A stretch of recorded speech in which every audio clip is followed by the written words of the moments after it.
You want to know the funny part about making this video? It's talking about improving and how I am an improv DM, and yet I've had to re-record this over and over because I just can't seem to speak what I want to, despite the fact that I am improving a lot on the script. Irony, huh? Regardless, improving is something that is inherently a part of TTRPGs. You need it. It is an essential part of it because it's a sandbox game. The fact that TTRPGs are mostly in our heads means that anything that happens can happen, and we have to be able to prepare for that and roll with the punches. However, I think there's a difference between improvisation as part of the game and being an improv DM. And I really want to talk about that and the major pitfalls that can happen. So let's talk about it.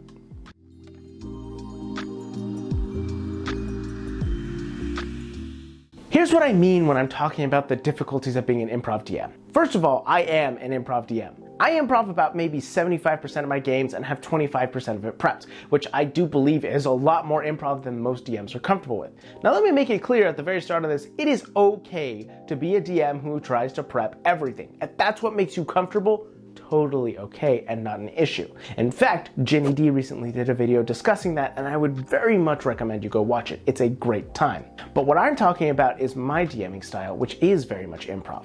Now, don't get me wrong, for those who are in my games, they don't experience me just making everything up on the fly. I have a very firm basis of the important plot points, the important areas, and what I specifically expect to happen. But everything else tends to just happen on the fly.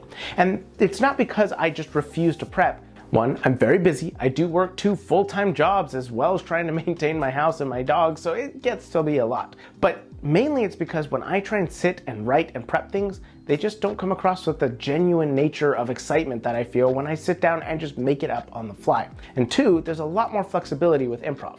Not everybody is comfortable making up those things, but I believe that I've run enough games and have enough experience to know what will work and what won't, so I don't end up stepping on my own toes. That being said, improv can end up causing a lot of issues in games if you're not careful, and I want to talk about my experience running campaigns for many, many years now as a mostly improv DM and what I have discovered to be issues in those. The first thing that I want to talk about specifically is when you are an improv DM, obviously the first thing that you can run into is you will run into situations you're simply not prepared for. And in those moments where you get stuck like a deer in the headlights and you don't feel like you can improv the scenario in front of you, it can be a huge pitfall. Yes, you can rely on yourself to be able to figure out what's going along with the story. You can rely on yourself to figure out what you're going to need, what the DC is going to be, what monsters you can pull up because you've experienced them enough to know, hey, this monster will make sense here and won't cause a problem for the players. It won't cause a TPK. However, sometimes your knowledge just isn't enough and the player does something that will absolutely shock you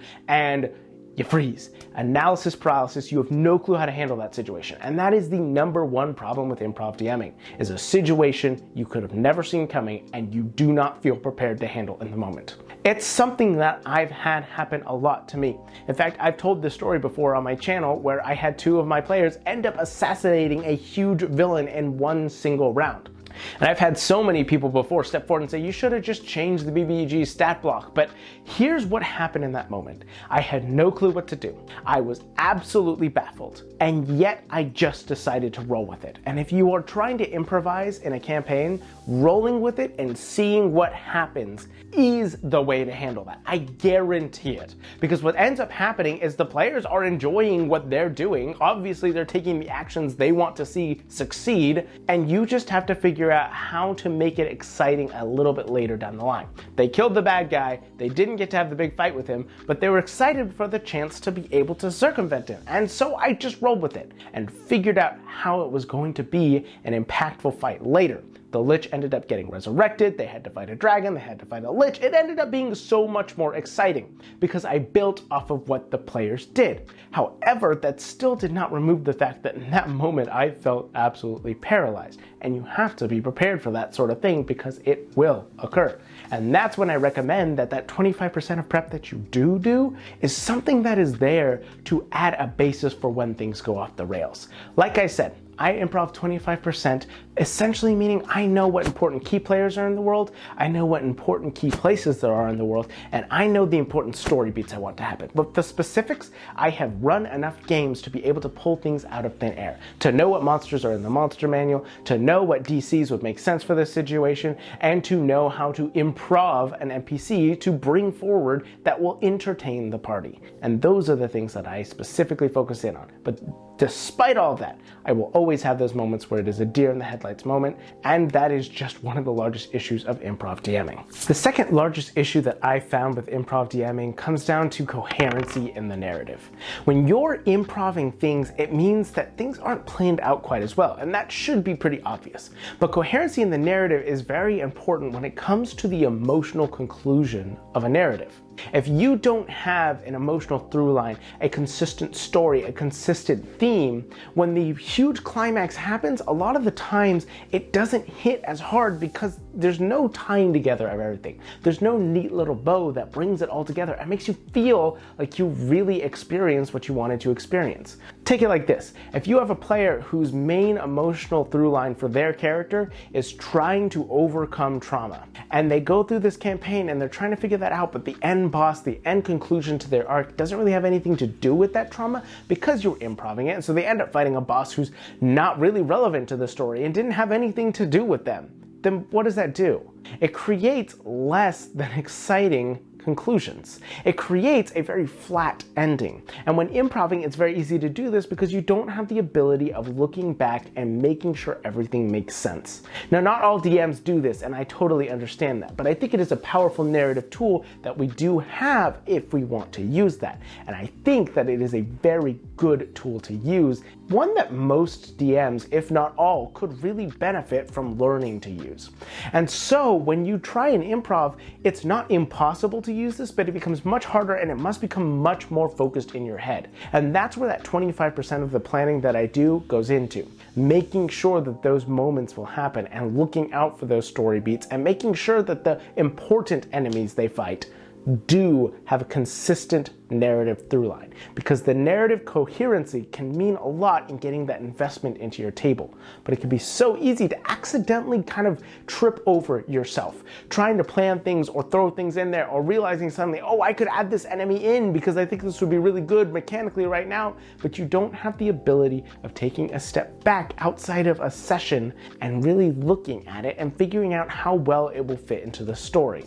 It also removes a lot of stuff for when encounters come in. If you're running a dungeon and you want everything to make sense and it to feel really lived in and fleshed out, you need to prep that. Improving it just isn't gonna do the same thing. It's not gonna feel like a really lived in area or a very real thing in the world if you're just improvising it off the fly, because it just won't have the same amount of thought behind it. And that kind of stuff can really take players out of the game. And as for the third one, and the main problem that I've had with improv DMing, is you remove the ability to be surprised. And I know that sounds a little bit weird. If you're improving and there isn't much of a plan forward, you expect to make things up on the fly, shouldn't you be surprised constantly? That would make sense, but that's not actually what ends up happening. Here's what I mean. When you have stuff planned out, you expect certain things to happen. You have a specific storyline ahead of you.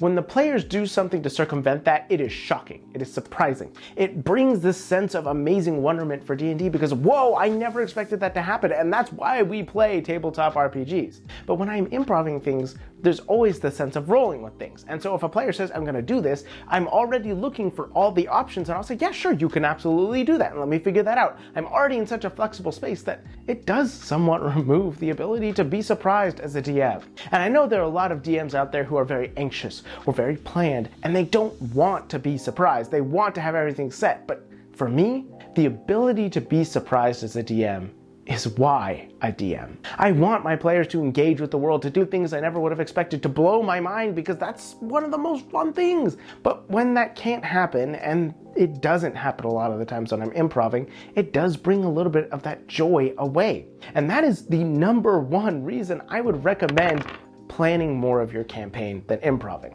I improv because it is how I express myself. It is how I enjoy DMing, and it is how I bring that excitement to my table. I still have some planned out. I still have the monsters that I know I want to use, like I've explained, but for the most part, I do make up the NPCs and the story on the fly, just with the important beats in mind. It does remove that excitement, and I've had to learn that over the years and learn how to start relying a little bit more on planning so that the players can break the plans that I have. It's weird, isn't it? To make plans intentionally with the expectation that they will break them. But breaking them is what makes it the most exciting for me. When realizing that this story is dynamic and developing because my players are there to help that happen. And that brings the real excitement of playing D&D and tabletop RPGs in general to me. The ability to break the rules, the ability to break the story. But the story has to be laid out for that to happen. And so that is why I would recommend, if you rely heavily on improving, plan a little bit more. And if you plan everything, maybe improv a little bit more. I always find that generally in the middle is where most things settle and become the most balanced. And I think that makes a lot of sense. So try that out and hopefully run the best game possible. This video wouldn't be possible without the incredible Beautiful Bastards over on our Patreon. I'd like to give an additional very personal thank you to the Divine Bastards Big D the Cool Guy, BKBW, Clark Smith, Diet Blue, Duplicolor, Manifesting, Rocky, Sassy Cat Productions, Sorit, Supreme Court, Talia Martin, Tin Eye, Void Mystic, Volpe Nico, and Zombies for People too. We wouldn't be able to do what we do without you guys, and you mean the absolute world to us. Keep being beautiful, keep being amazing, and as always, make the world your own.